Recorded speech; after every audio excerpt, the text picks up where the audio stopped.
Hello chaps, in this super short tutorial I will show you how to create evil monster laughs like these. All you have to do is record your sound,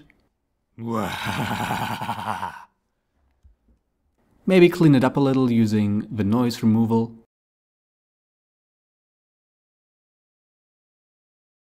and then simply change speed to -50%.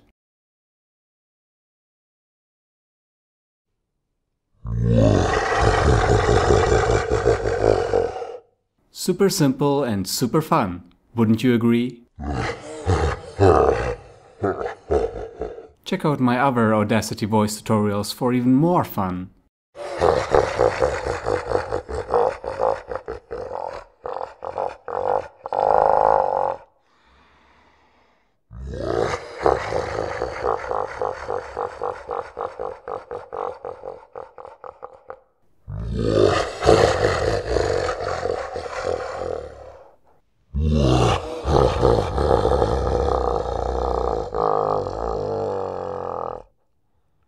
So long!